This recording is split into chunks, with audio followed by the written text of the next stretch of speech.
కీలక విశ్లేషణ అందించారు మనతో పాటుగా ప్రొఫెసర్ నాగేశ్వర్ గారు సిద్ధంగా ఉన్నారు. నాగేశ్వర్ సార్ నమస్తే.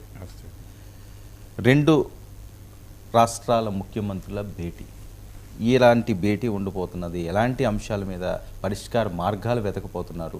బీఆర్ఎస్ ఒక రకమైన కామెంట్లు చేస్తున్నది, బీజేపీ ఒక రకంగా మాట్లాడుతున్నది, కాంగ్రెస్ వాళ్ళకు కొన్ని మంది సూచనలు ఇస్తున్నారు, అలాగే చంద్రబాబు నాయుడు గారు కూడా పలు రకాల సూచనలు ఇచ్చే పరిస్థితి. అంటే వీళ్ళు వేసే అడుగులు రెండు రాష్ట్రాల మధ్య ప్రశాంతమైన వాతావరణాన్ని నెలకొల్పే విధంగా ఉండాలి, విభేదాలకి తావు లేకుండా. ఎలాంటి నిర్ణయం కొద్దిగా అటు ఇటు తీసుకున్నా మళ్ళీ మొదటికి మోసం వస్తుంది అని చెప్పి సర్వత్రా మాట్లాడుకునే పరిస్థితి.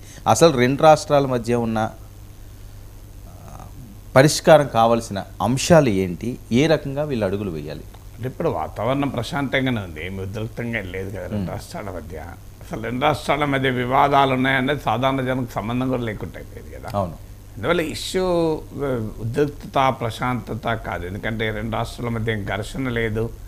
ఎన్నికల సమయంలో నాగార్జునసాగర్ పైకి ఏదో పోలీసులు రావడము, అప్పుడు అది కేసీఆర్ జగన్లో మాట్లాడుకొని చేశారు. తెలంగాణలో కేసీఆర్కి సింపతి రావటానికి ఒక ఎత్తుగడగా చేశారన్న విమర్శలు కూడా వచ్చాయి. రాజకీయాల్లో మీకు 2014-19 అక్కడ చంద్రబాబు నాయుడు ఉన్నాడు, ఇక్కడ కేసీఆర్ ఉన్నాడు. కేసీఆర్ అమరావతి ప్రారంభానికి కూడా వెళ్ళారు. కానీ రాజకీయంగా ఉన్నటువంటి ఘర్షణలు రాష్ట్రాల మధ్య విభేదాలని ముందుకు పోనివ్వలేదు. ఎందుకంటే టీడీపీ ఇక్కడ అప్పటికి ఇంకా యాక్టివ్గా ఉంది. 2014 15 సీట్లు గెలుచుకుంది. 2018లో కాంగ్రెస్తో కలిసి మహాకూటమిలో పోటీ చేసింది.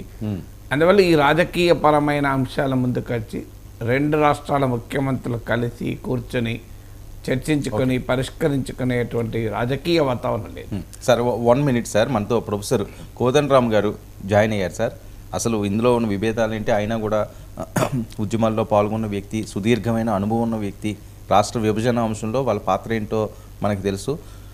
నమస్తే కోదండరామ్ గారు. మీకు నాగేశ్వర్ గారికి కూడా నమస్కారం. సార్ నాగేశ్వర్ గారు లైవ్ లో ఉన్నారు, మాట్లాడండి సార్. కోదండరామ్ సార్ నమస్తే, good morning sir. Good morning. Good morning. మీరు మాట్లాడండి ముందు.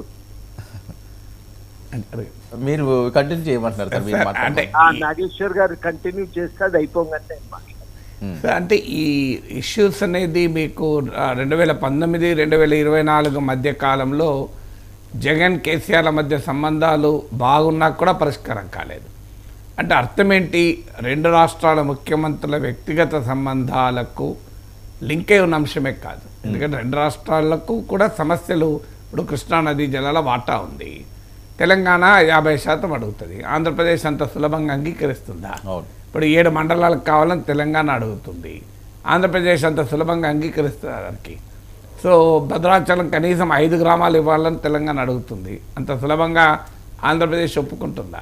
అలాగే విద్యుత్ బకాయిలు ఉన్నాయి, గతంలో ఈ వివాదం వచ్చింది, తెలంగాణ అంగీకరించలేదు. సో ఏమైనా ఉంటే ఆస్తుల పంపిణీ విషయంలో కాస్తంత అటు ఇటు రాజీ పడవచ్చు. అందువల్ల ఇప్పటికిప్పుడు ఇవి వెంటనే పరిష్కారం అవుతాయని కాదు, ఎందుకంటే అక్కడ ఇక్కడ పార్టీలు ఉంటాయి కదా. ఇప్పుడు చంద్రబాబు నాయుడు కాస్తంత వెనక్కి తగ్గితే జగన్మోహన్ రెడ్డి ముందుకు ఉరికొస్తాడు, ఇక్కడ రేవంత్ రెడ్డి కాస్తంత ఓపిక పడితే కేసీఆర్ ముందుకు వస్తాడు. అందువల్ల రాజకీయాలు అంత త్వరగా ఈ రెండు రాష్ట్రాల సమస్యల్ని చిక్కుముళ్ళను విడనీయలేదు. బట్ స్టిల్ ఒక బిగినింగ్ అయితే ఎక్కడో కన్నా మొదలు కావాలి. అందుకే ఇతర రాష్ట్రాల ముఖ్యమంత్రులు కలవడం ఒక మంచి సాంప్రదాయము, ఒక సత్సాంప్రదాయము. ఇదొక బిగినింగ్ మాత్రమే. దీని నుంచి 6 గంటలకు సమావేశం అయితే 6 గంటలకు 7 గంటలకు అన్నీ అయిపోతాయి అని అనుకుంటే పొరపాటు. ఇది మోర్ సింబాలిక్ అన్న అంచనా.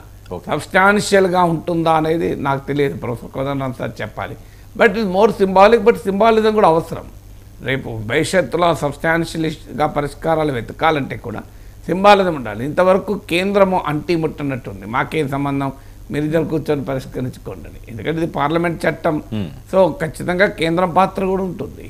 సో బట్ ఇది లార్జర్ పొలిటికల్ కన్సెన్సస్ వస్తే తప్ప వీటికి పరిష్కారం ఉండవు. ఎందుకంటే ఎవరికి వాళ్ళు పొలిటికల్ బెనిఫిట్ కొరకు చూస్తూ ఉంటారు. అధికారంలో ఉన్న వాళ్ళు పరిష్కరించాలని చేస్తారు, ప్రతిపక్షంలో ఉన్న వాళ్ళు ప్రయోజనం పొందాలని చూస్తారు. లార్జర్ పొలిటికల్ కన్సెన్సస్ తెచ్చే పరిస్థితిలో మన రెండు రాష్ట్రాల రాజకీయాలు లేవు. చంద్రబాబు నాయుడు జగన్ కూర్చొని ఆంధ్రప్రదేశ్ అంశాలు ఏం మాట్లాడదాం తెలంగాణ ముఖ్యమంత్రితో అనే పరిస్థితి ఉందా? రేవంత్ రెడ్డి కేసీఆర్ కూర్చొని ఆంధ్రప్రదేశ్ ముఖ్యమంత్రి ఏం మాట్లాడదామని చర్చించే పరిష్కారాలు ఉన్నాయా? With all ifs and but still it's a good beginning. ఎక్కడ వచ్చారో మొదలు కావాలి. అవును. ఇద్దరు ముఖ్యమంత్రుల మధ్య ఉన్న వ్యక్తిగత సంబంధాలు ఈ ఐస్ బ్రేకింగ్గా ఉపయోగపడతాయి. కనీసం కూర్చొని మాట్లాడుకోవటానికి ఒక అవకాశాన్ని ఇస్తాయి కదా. భారతదేశం పాకిస్తాన్ కలిసి కూర్చొని చర్చించుకొని సందర్భాలు ఉన్నాయి కదా. వాజ్పేయి ముస్టఫ్లో ఆగ్రాలో కరచాలనం చేసుకోగా రెండు తెలుగు రాష్ట్రాల ముఖ్యమంత్రులు కలవాలి కదా. ఏముంది ఇందులో? సరే, కోదండరామ్ సార్ చెప్పండి. నాగేశ్వర్ గారు. సరే ఇది